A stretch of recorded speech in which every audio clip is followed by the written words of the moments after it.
What is down, everybody? Is your main course, Little Pancake. Welcome back to another video. Today, we are back in Madagascar. Nope, still no penguins. Alright, relax with the penguins. We are actually going to be talking about a frog. Ribbit. That's the sound a frog makes. Y'all like frog legs? They're pretty good.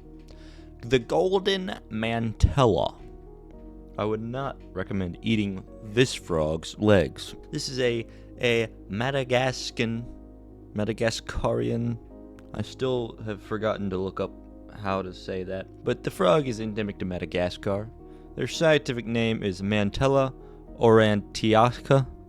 The first part of its specific epithet is aura. It's a small terrestrial frog. It can only be found in 3 distinct areas: the town of Moramanga, Torafotsi wetland in northwest of Ndisibe, and the area of Ambacoana. Flawless pronunciation on all of those words just then. The species was first described in 1900 by a French herpetologist, and no, that is not a herpes scientist. I know that's what I thought too at first, but no, it's a frog scientist, alright? So chill out. Francois Macquard. And the species name comes from the Latin word meaning gold. Midas touched this frog, and I don't think he had the frog's consent. It was weird. That Midas guy was, I wouldn't leave anyone alone with him, you know what I mean? Golden Mantellas are completely yellow, orange, or red. They could be any variation of those colors. They're only 20 to 26 millimeters long, which is 3/4 of an inch to 1 inch. So they're like this long. They're tiny little guys. Their inner legs do display flashy red marks. Their eyes are typically black, but in some of them they have like gold in the upper portion of their iris, so a little speckle of gold, which is pretty baller. The males are typically smaller than the females, which, doesn't mean a whole lot when you're talking about 1/4 of an inch, and they are more sharply angled than females. So they, I don't want to be rude to the female frogs, but they're a little chubbier than the males. It's just a fact. I'm not trying to come after anyone. I'm not trying to hurt anyone's feelings, but the females tend to be a little chubbier than the males. Males also tend to have lighter colored bellies than the females. Males also have 2 ducts that carry sperm and urine through the body, and these are actually visible through the belly. If you flip one over and look real close at its belly, you can see 2 little canals. No, not canals. 2 little ducts. The tympanum is very small but visible, and the tympanum is a external hearing device for frogs. So it's kind of the little patch on their head that helps them hear a fly buzzing around. Their brightly colored skin warns predators that they are poisonous, and that is an example of aposematism. And then they have adhesive pads on their fingers and toes to help them climb little trees. Now, a little bit of behavior here. The golden mantella remains highly inactive during the winter months of May through October. Remember, Madagascar is in the summer hemisphere. Yeah. The southern hemisphere, so their winter and summer are flipped from us up here in the north. Typical of amphibians, they don't do much during the winter. And then during the summer months, they're most active during the day, when the sun is beating down on them and they could soak up all that warmth. They typically live in groups consisting of twice as many males as females. That doesn't seem like anything could go wrong there. If humans did that, I don't see the problem. Interesting. The males have to kind of compete to breed the females. When the rain and warmer temperatures arrive, they emerge from their hiding spots and go to small wetlands to breed. This could be, next to a creek or a swamp or anything, Males will then call to females from hidden spots near water sources. So they'll find themselves a nice little water source, nice little pond, and then hide under a leaf and call out to some females. And their calls are a repeated clicking sound, so I imagine something like that. Once mates find each other, they do not breed like typical frogs. So frogs typically mate via amplexus, which is a process where the male latches himself onto the back of the female and kind of just lets it out. You know what I mean? Just. But the golden mantella actually kind of quickly moves on and off of the back of the female, so it'll jump on and then slide off and just kind of bang themselves together a little bit and then call it good. So that's interesting. Once breeding is completed, they lay their eggs on land in moist leaf litter next to the body of water that they bred next to. So they don't lay their eggs in water, which is abnormal for frogs as far as I know. Each cluster of eggs contains 20 to 60 white eggs that are 0.08 inches in diameter, or 2 millimeters. So very tiny, very small eggs. Wouldn't recommend making an omelet with these. And then tadpoles hatch in only 2 weeks, so a quick turnaround time. And then in the next rain, tadpoles get washed into the water if they have not already waggled and wiggled their way there. They got some. It can kind of much easier if it just rains. And also, tadpoles do not have external gills, which is interesting, and their eyes are on the top of their head. It takes tadpoles about 70 days to metamorphose into froglets, which I think froglet is a very fun word to say. And then the young froglets are a dark green olive with black marks on their back and hind limbs. So they don't take on that aposematic coloration quite yet. They get their bright colors a few weeks after they metamorphose, and they reach sexual maturity in 12 to 14 months. So it takes them a while to get sexually mature because everything's so quick. It's like, you come out from your winter hiding, you immediately get to work. 2 weeks later, tadpoles hatch, and 70 days later, they're froglets, and then a year later, they can start making babies of their own, buddy. What do they eat? Well, I'm going to tell you what they eat.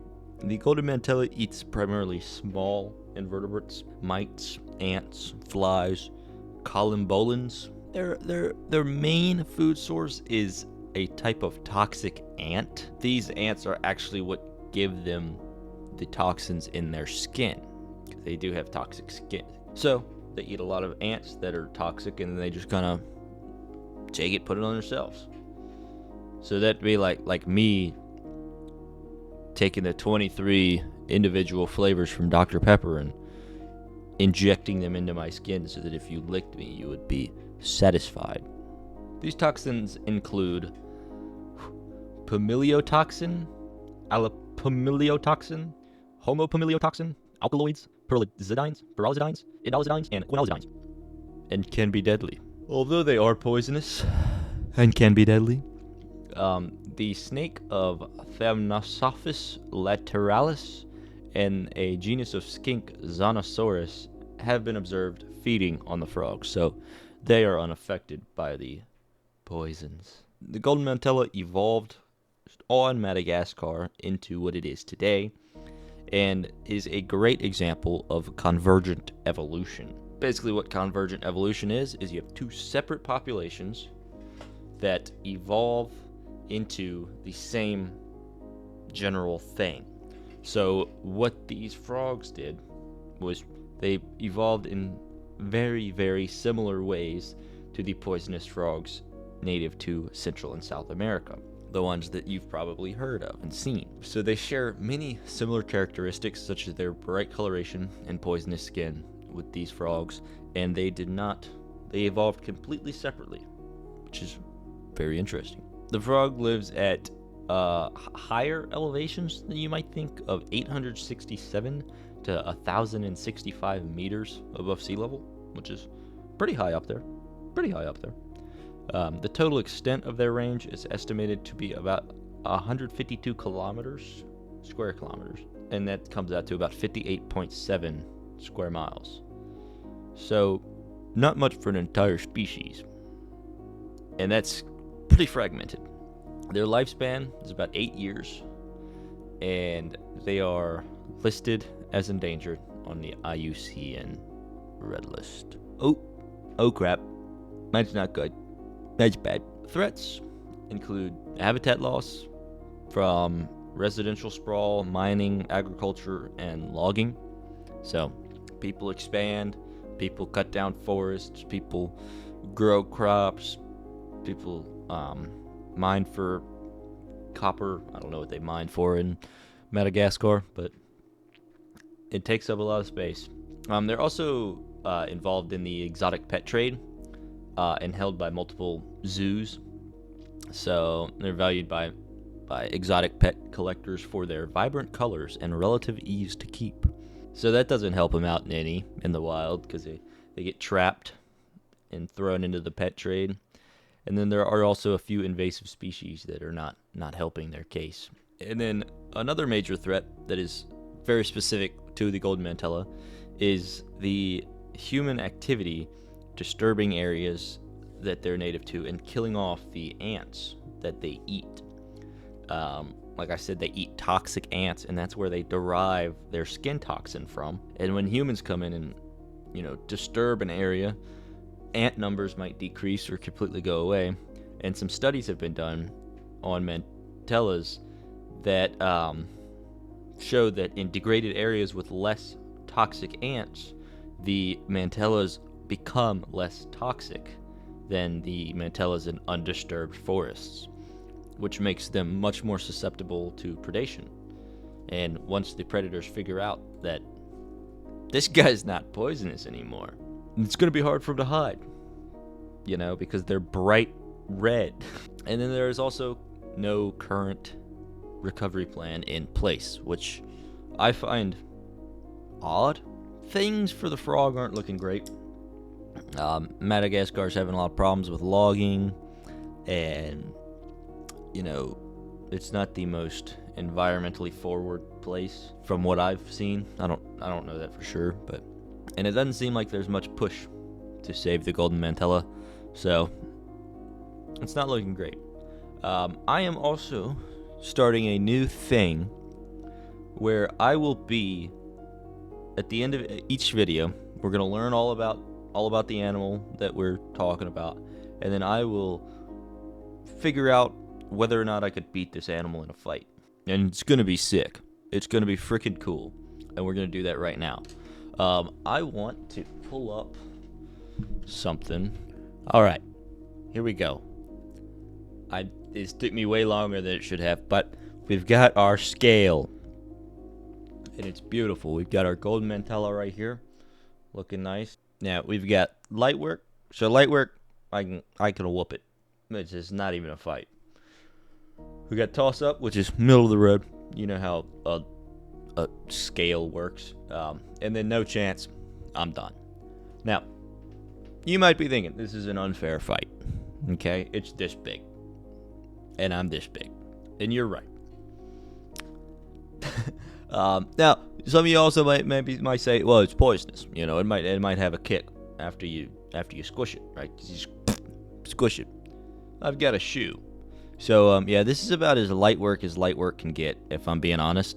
I don't know if you're going to get much easier than this guy. This was a rough video for me to start this on, but I think it's light work. I don't think that I'm going to have a problem stepping on this frog. I don't know how quick they are, If the frog knows that we're fighting, maybe it'll, dodge my foot and jump on my arm or something.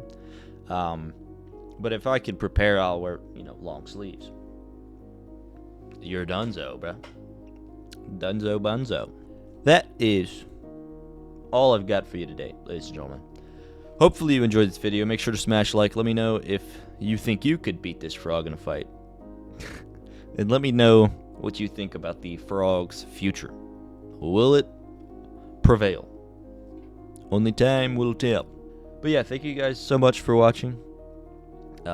I hope you have a wonderful rest of your day. Smash like, subscribe.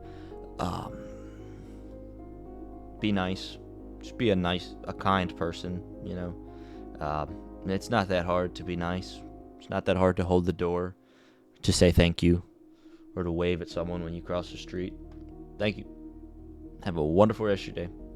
And I will see all y'all later.